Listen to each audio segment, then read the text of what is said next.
Hi, I'm Ryan, and in this video I'm going to be giving you a brief introduction into some of the localised changes we're proposing in Kent. The Lower Thames Crossing is a once-in-a-generational opportunity to tackle one of the most congested routes in the country. It will drive the economy by almost doubling road capacity between Kent and Essex, creating jobs and cutting congestion. We have held several consultations over the years to get your views on the design of the proposed Lower Thames Crossing.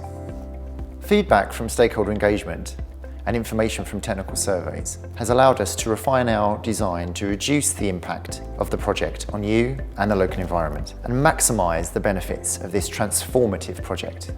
Following our extensive community impacts consultation in 2021, we are now consulting on some localised changes to the project before we submit our development consent order application later this year.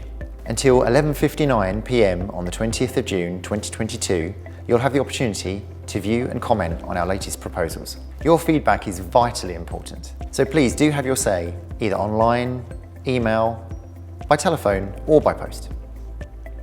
Following the completion of our archaeological works north of Shorn-Ifield Road and feedback from local residents, we're proposing to move 12.5 hectares of compensatory woodland planting to an area of agricultural land south of Shorn-Ifield Road. Moving this area of tree planting would avoid a significant impact on the buried archaeology that has been associated with a medieval settlement that has been discovered. East of the southern tunnel entrance near Chalk, we are extending our open space proposals by permanently acquiring an additional 8 hectares of land. This additional area will link up to the east of the proposed Chalk Park and form a total of 92 hectares of public open space, which will contain new recreational routes and landscape views of the Kent Downs area of outstanding natural beauty. As part of this project, we are proposing to create over 60 kilometres of new or improved pathways for walkers, cyclists and horse riders, and have now refined these plans further. North of the A2 Lower Thames Crossing junction, we're proposing to redesignate the pedestrian cycle track to a bridleway. This will improve local connections for horse riders from the existing bridleway along National Cycling Route 177 to footpath NG17, which has also been upgraded to a bridleway. These refinements would provide better links to existing bridleways and newly created routes to the proposed Chalk Park. At Michael Gardens in Riverview Park, we're proposing to redesignate the existing footpath NS169 as a pedestrian cycle track rather than a bridleway, which was proposed at our previous consultation. This is following feedback about the presence of horses near the play area and the lack of stables in this location. Along the A226 Gravesend Road, we're proposing to redesignate the northern section of footpath NG8 so it could be used by walkers, cyclists and horse riders. This addresses feedback from the British Horse Society about our previous proposal, which used the footpath and verge along the A226 Gravesend Road, was unsuitable due to narrow verges. We've continued working closely with utility companies to develop our proposals in a way that is sensitive to local communities and the environment. Along a section of the A2 Roman Road, we're proposing an extension of the order limits to include both the footpath and the road.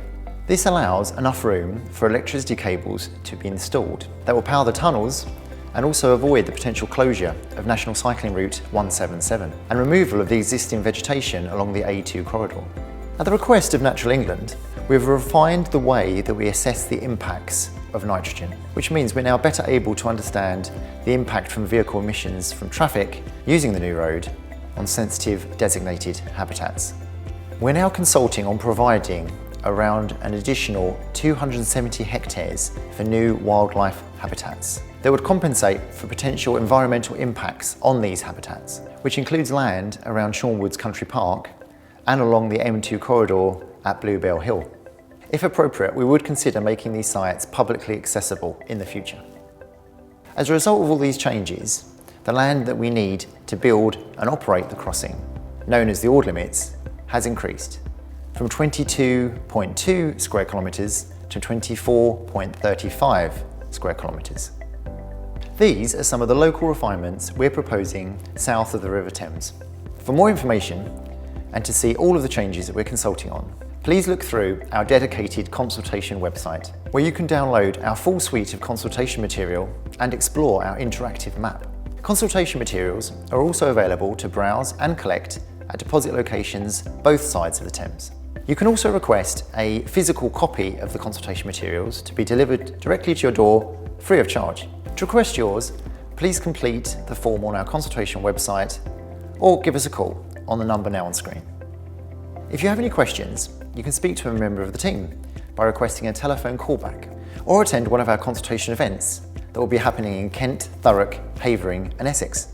This consultation is about improving the project for you and local communities. So please do take this opportunity to have your say on our proposals before we submit our planning application later this year. For further updates, please don't forget to follow us on Facebook, Twitter, LinkedIn, and of course, visit our website. Thanks very much for taking the time to watch.